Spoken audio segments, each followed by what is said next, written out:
Hype started building for Weapons the moment its first teaser released. But what's actually going on with those creepy kids and face-stabbing townsfolk? Here's everything you need to know about Weapons, with no spoilers.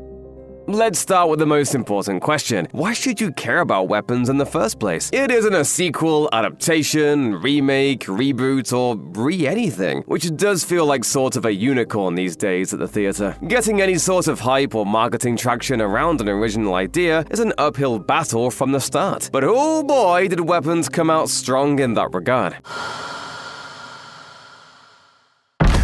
You're probably watching this because you caught that enigmatic teaser in April, or the full-length trailer that came out about a week after that, or the second official trailer, and you still don't know what's going on. Every trailer so far has the vibes of a mature horror movie that takes itself seriously, with the cinematography and direction to back it up, but they're very light on plot points. In the writing, directing, and producing chair is Cregger, who came into the horror world swinging with Barbarian in 2022, another original concept that he wrote and directed. With that one, he showed a flair for shocking visuals and tight screenwriting with a narrative that slowly built in tension until it clicked into fifth gear and went totally viscerally off the rails. And with Weapons, Cregger reportedly has almost unprecedented creative control. Hollywood Reporter announced in 2023 that Cregger's contract gave him final cut. In other words, he has the final say on what gets shipped out to theaters, rather than studio execs possibly massaging the harder edges of the movie in an attempt to appeal to a broader audience. It's not necessarily bad when that happens, but we all know it's more likely than not to end up in a watered-down product, a problem Weapons isn't likely to have. A lot of people die in a lot of really weird ways in this story. So if you've been itching for a horror movie made with passion from a singular vision instead of a committee of screenwriters and hand-holding executives, Weapons will be right up your dark, creepy alley. So how does someone with one feature-length horror movie under their belt get total control over a tentpole summer release? Honestly, we don't know. Black magic, maybe? But from the first rumblings that Cregger was writing the screenplay, studios are already taking notice. We know, you don't care about the dry business of studio negotiation, but this story is weird. This is a true story. So, real quick, let's recap the flash success of Barbarian. Cregger had a $4.5 million budget on that, and it scraped back $40 million domestically, in a semi-fluid, not quite post-COVID world where most people still just streamed it on HBO Max. Just like that, Cregger's name was getting floated as a moneymaker. For Weapons, offers were getting sent to Cregger's reps before the screenplay even hit the market. 8-figure offers, according to Hollywood Reporter. When the script was put out for a bidding in January 2023, it barely took 24 hours for New Line Cinema to secure the film for a whopping $38 million, which included $10 million going straight to Cregger. That's an insane amount of money. Just to put that into perspective, when Justin Lin dropped out as director of Fast X, he reportedly gave up between $10 and $20 million. And this guy had basically been the architect of one of the most lucrative ongoing franchises in theaters for years. Then there's the rumor that Jordan Peele's production company was also in the heated bidding war for Weapons. And when New Line came out on top, Peele was reportedly so mad he said nope to his management team, Joel Zardak and Peter Principato, and let them go. Also to note, Principato is the current manager of Cregger. You're fired.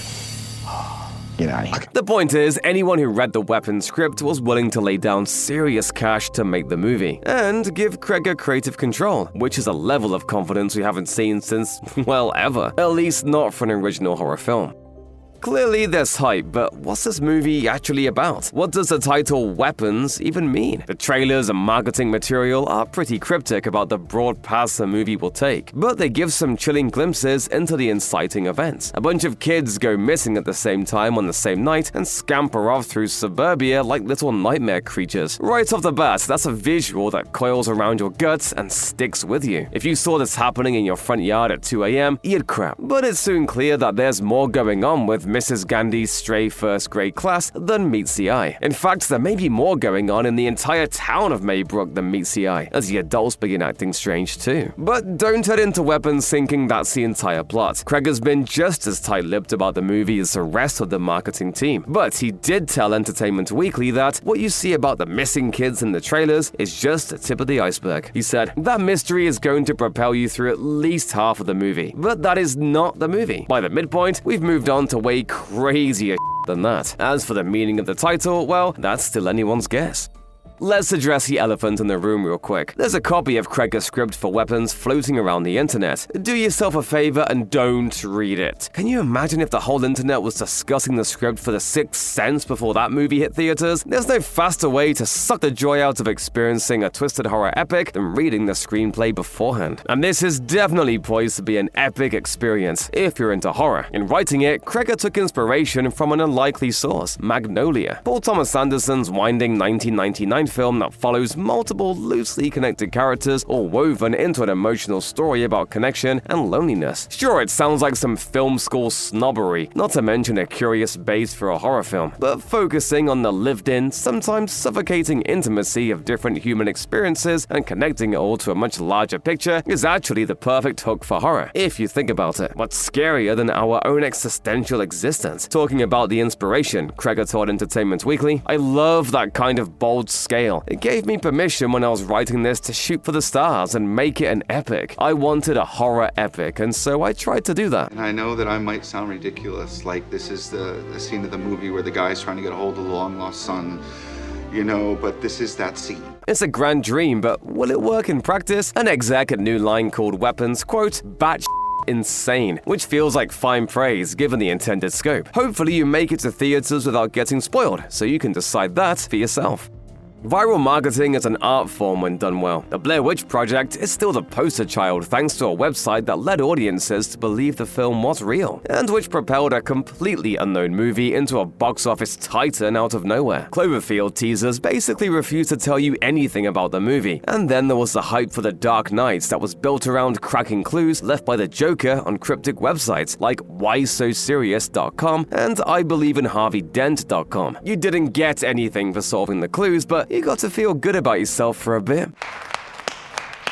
The point is, they're fun ways to interact with a movie before it's released, and Weapons is following suit. MaybrookMissing.com features a few articles on the missing children in the fictional town of Maybrook, along with a few grainy security videos of the kids running off. Warner Brothers' official YouTube channel also has an unlisted video exactly 2 hours and 17 minutes long, like the 2:17 a.m. time when the kids leave their homes. That consists of even more of that grainy nighttime footage from around the neighborhood. And interestingly, every few minutes a single photo of a youth baseball team flashes on screen for a few frames. There's also a hint of a face on screen, like it's being reflected by the monitor that's playing these videos. Then on June 23rd, the Maybrook Missing site hosted a disturbing live stream that, over about 15 minutes, shows a silhouette of a person feeding 2 other people from a bowl. At the end, one of them picks up a fork and moves to stab himself before the feed cuts off. It's obviously related to one of the shots in the first trailer, which showed a similarly improper way to use a fork, and the second official trailer that released on the heels of the livestream featured a different character doing the same thing. The takeaway is the intensity is building in the movie and in the real world. The new trailer racked up millions of views in the first 24 hours, just like the first trailer. And here again, the general consensus comes down to that one word: batch. It is bat crazy. I'm very proud of it. Is it important to hunt for clues on an obscure website before the movie, or pour through a 2-hour video for glimpses of flash frames? Probably not, but it's a fun way to build the mystery, if nothing else.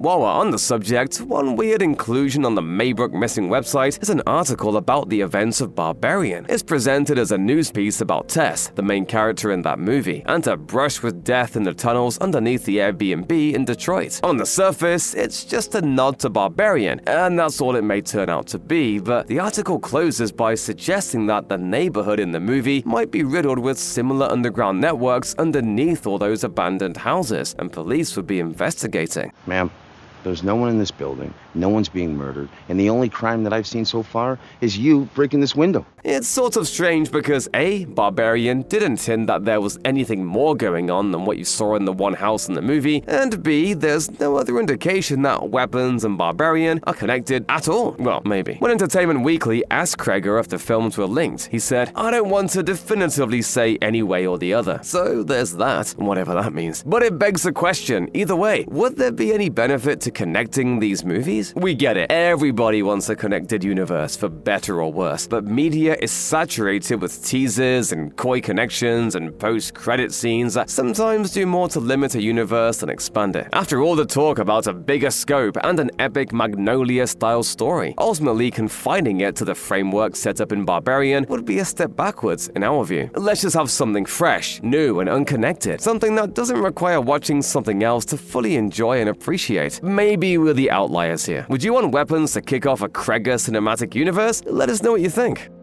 Alright, let's get back to Weapons itself. One thing we didn't mention is that it's got a stacked cast. Julia Garner plays Mrs. Ganby, the teacher of the class that goes missing. Josh Brolin stars as a father of one of those kids, a boy named Matthew, who starts his own investigation into the mystery. Alden Ehrenreich shows up as a police officer, co-starring with John C. Reilly's mustache from Magnolia. That was an intentional nod, as it happens. And I'm the laughingstock of a lot of people. It also features Benedict Wong as a part-time administrator, part-time crazy person. That cast list on its own is good enough, but as with everything else in this movie, there are apparently surprises in store. In April 2025, Cregger hinted that there were more characters and actors that haven't been revealed yet. That goes hand in hand with the suggestion that there are more twists and turns coming in the second half of the film. And it's safe to say that as long as you don't go out actively looking for spoilers, Weapons won't be anything like you expect. Look for it in theaters on August 8th.